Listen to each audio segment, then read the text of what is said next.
Hey guys, what is up? It's 8-Bit Eric. I'm back. We're going to talk about Square Enix this time. The big thing that everybody wanted to know and hear about and talk about was Final Fantasy VII Remake. Been waiting for a couple years for that one, and today they did not disappoint with some of these announcements. You know, usually the past couple years, Square Enix, I'm still getting confused on that.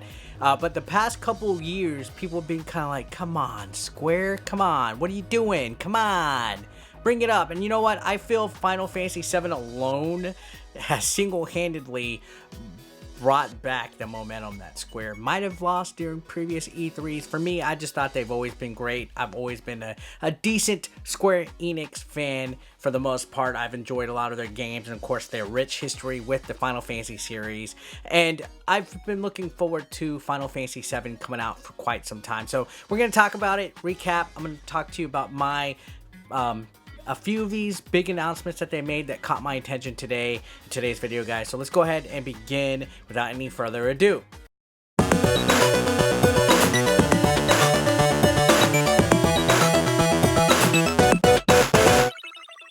So first up, as I mentioned, Final Fantasy VII news. Now, Square Enix themselves spoiled the news of the March release date. This is supposedly going to be coming out in March, which is a little over a year from now. There's still time, and the game just looks polished as all hell. It looks amazing. Just taking a look at this trailer and the gameplay and the way these characters look.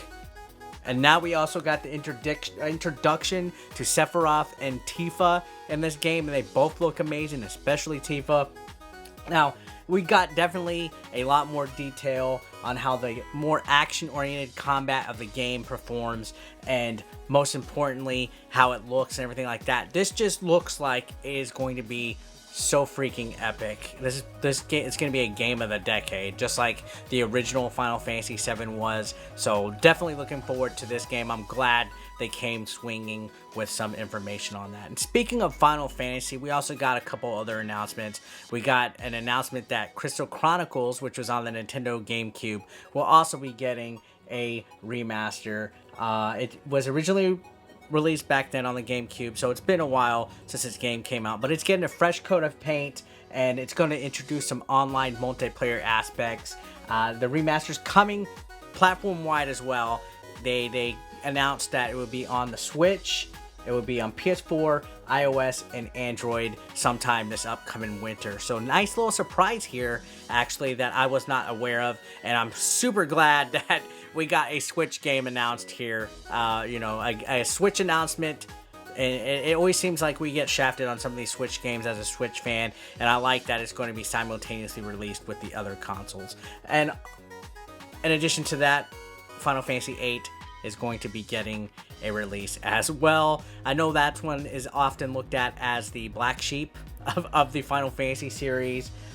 It'll be making its way to PS4, Switch, and Xbox One, and Steam later this year. So we're going to be getting a lot of Final Fantasy to sink our teeth into. I mean, that's one of their biggest money makers, obviously, one of the greatest game franchises of all time, and the more Final Fantasy, the merrier, even if it's remakes and remasters.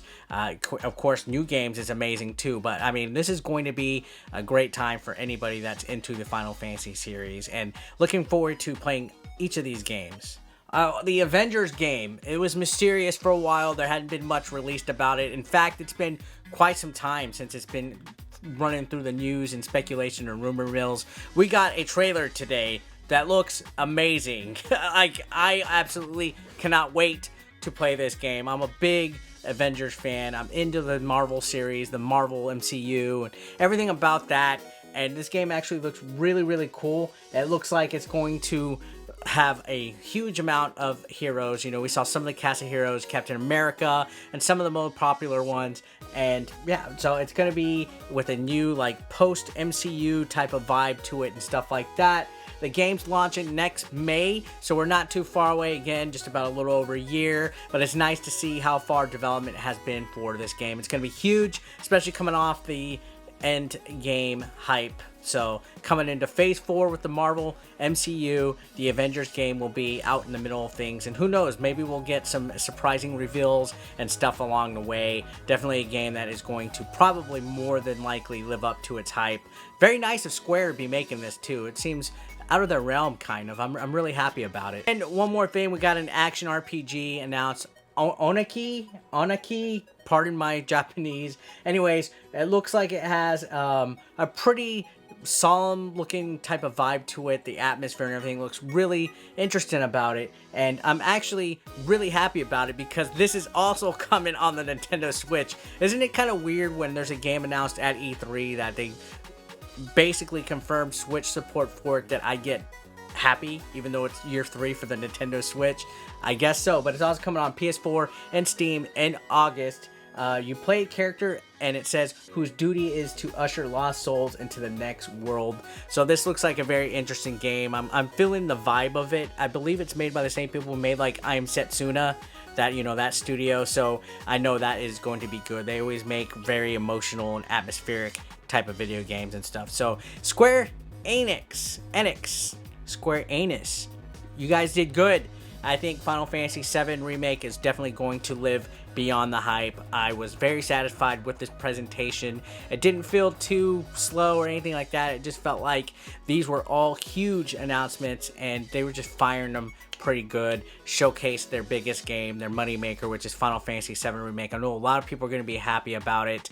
I didn't feel they played it safe at all. I felt like they went above and beyond with the hype and their announcements and stuff, and it was one of the best presentations so far, in my opinion. I was very happy with it. What do you guys think? Are you looking forward to trying out Final Fantasy VII Remake? Is that a stupid question?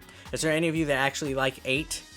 Like, to me, I don't mind it. It's not as good as 7, but I actually was very happy. So comment down below with your thoughts on the Square Enix presentation for E3 2019. Today was a pretty eventful day with the press conferences and everything. So overall, E3 is shaping up to be nice. Again, everything's in a weird transitional phase with this generation of gaming. I feel that a lot of these companies don't really have two major groundbreaking announcements as of right now, because PS5 is on its way, the next Xbox successor is on its way as well, then we got Google Stadia coming out, and then xCloud, and it's kind of like a weird transitional phase where there's a lot of stuff that's not really sure yet, a lot of specs and software and stuff yet to be confirmed. So I feel that Final Fantasy VII Remake might be a swan song of the PS4, unfortunately, but at least they are going to be going out with a bang for this console generation, guys. So that's it for the video. Again, if you are brand new to the channel, feel free to throw a subscription.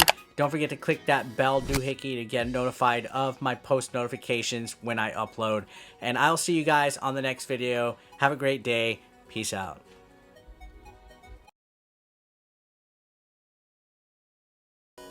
Hey guys, what's up? It's 8-Bit Eric. This is a convention announcement. Yes, my next convention will be the Southeast Game Exchange in Greenville, South Carolina. Ric Flair country, my favorite pro wrestler. I absolutely cannot wait to come out and talk to you guys, meet ya, and come out for my first time. I have not been to this convention ever, but this is in August. This is August 24th and August 25th. Again, at the Greenville Convention Center, and it's going to be the 4th annual Southeast Game Exchange. Now, there's going to be some other guests there besides me. Just to give you a clue of who will be there, you got me, you got the Game Chasers, Shady J will be in the house, you got Olivia Mears, you got Pixel Game Squad Riff, and you also have Generation Gap Gaming, and Your Player 2, Russ Lyman, NES Addict, JLove81, BP Retro Power. The list goes on and on and on. If you go to their website, check it out, southeastgameexchange.com. You can actually pre-order your tickets right now. I'm generally excited because it's not too often that I go to the East Coast for a convention, so it's a whole new avenue of people at a con that I've never met before. I will have t-shirts on hand if you want to pick them up and buy one. Sport yourself as part of the 8BE Nation. And yeah, guys, I'm looking forward to it. Again, Southeast Game Exchange. It will be August 24th and 25th at the Greenville Convention Center. So I will see you there, guys. Looking forward to it. Consider supporting 8-Bit Eric on Patreon for just $1 a month. Link below in the description.